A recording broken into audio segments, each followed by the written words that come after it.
Terhormat Bapak-Bapak, Ibu-Ibu, salam Pancasila. Bapak-bapak, ibu-ibu yang melihat video saya ini, tolong jangan lupa subscribe, like, dan di-share. Sifatnya gratis. Pada hari Jumat tanggal 22 April tahun 2022 ini, saya akan mengomentari Komisi Pemberantasan Korupsi sita mobil mewah Dirjen Perdagangan Indra Wisnuwardana. Dalam kasus kekosongan minyak goreng di pasaran, ternyata ada yang tidak beres. Langsung Presiden memerintahkan mencari masalahnya kepada Jaksa Agung RI. Ternyata Kejaksaan Agung menemukan masalah bahwa Dirjen Perdagangan memberi izin ekspor semua minyak goreng kepada pengusaha minyak goreng yang berakibat minyak goreng kosong di pasaran. Dan pemberian izin tersebut diduga ada imbalan uangnya kepada Dirjen Perdagangan. Menurut ketentuan seharusnya diutamakan persediaan dalam negeri aman, baru sisanya dapat diekspor ke luar negeri. Akibatnya Kejaksaan Agung menangkap Dirjen Perdagangan terkait perkara korupsi. Dirjen Perdagangan luar negeri sebelumnya Dirjen hanya punya satu mobil dan sepeda motor, dan setelah memegang jabatan Dirjen Perdagangan luar negeri langsung banyak uangnya dan garasi mobilnya lebih 3 mobil mewah dan memiliki tanah luas. Akibatnya Komisi Pemberantasan Korupsi atau KPK menyita mobil mewah dan tanah yang dimilikinya untuk dirampas untuk negara.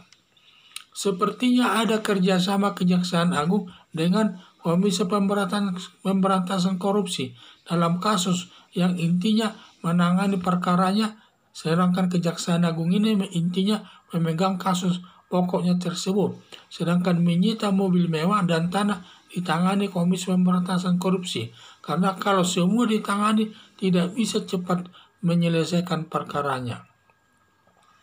Seharusnya polisi ikut kerjasama dengan Kejaksaan Agung menangkap mafia minyak goreng yang banyak tersangkut terkait penimbunan minyak goreng seperti Cikeas sebanyak 10 ton dan juga PA212 sebanyak 2.300 liter.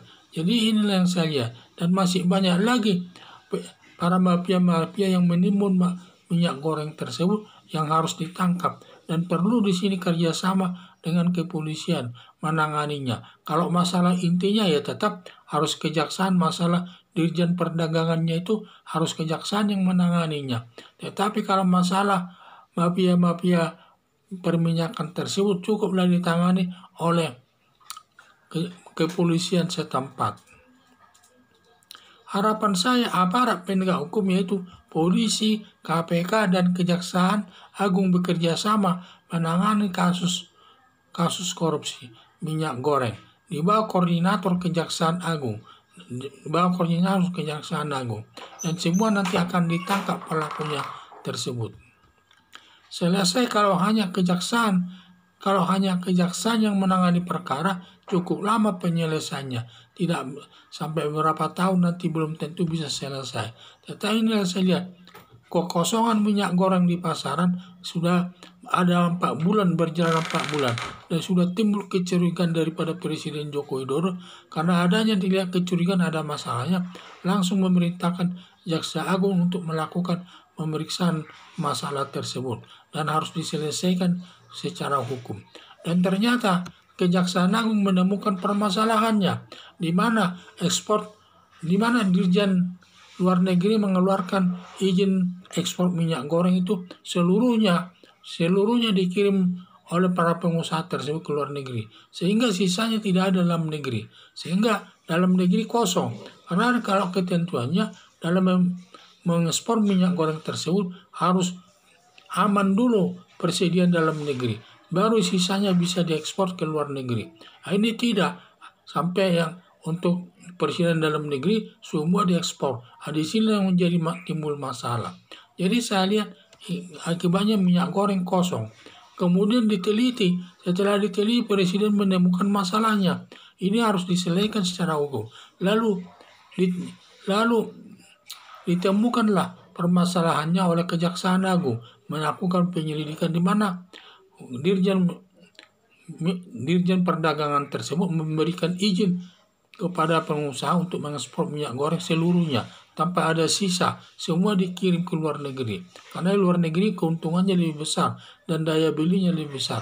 Sedangkan dalam negeri yang tadinya persediaannya semua diekspor untuk mencari keuntungan. Akhirnya minyak goreng kosong di dalam negeri.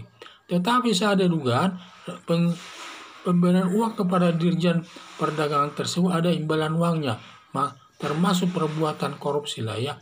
Sehingga setelah itu lalu ditangkaplah ini semua Dirjen Perdagangan tersebut, dan kemudian semua hartanya terutama mobil mewahnya tersebut disita oleh Komisi Pemberantasan Korupsi. Dan saya lihat di sini seperti ada kerjasama KPK dengan Kejaksaan Agung, di mana Kejaksaan Agung menangani perkara pokoknya yaitu masalah korupsinya. Sedangkan masalah kekayaannya itu sepertinya disita oleh Komisi Pemberantasan Korupsi. Ini yang baik ini. Kalau hanya kejaksaan nanti semua menanganinya, tidak selesai. Maka harapan saya polisi pun supaya bekerja sama dengan Kejaksaan Agung untuk menangkap mafia-mafia peradilan tersebut, mafia-mafia minyak goreng tersebut. Karena di sini sekian saja sampai ada 16 ton katanya dikuasai minyak goreng.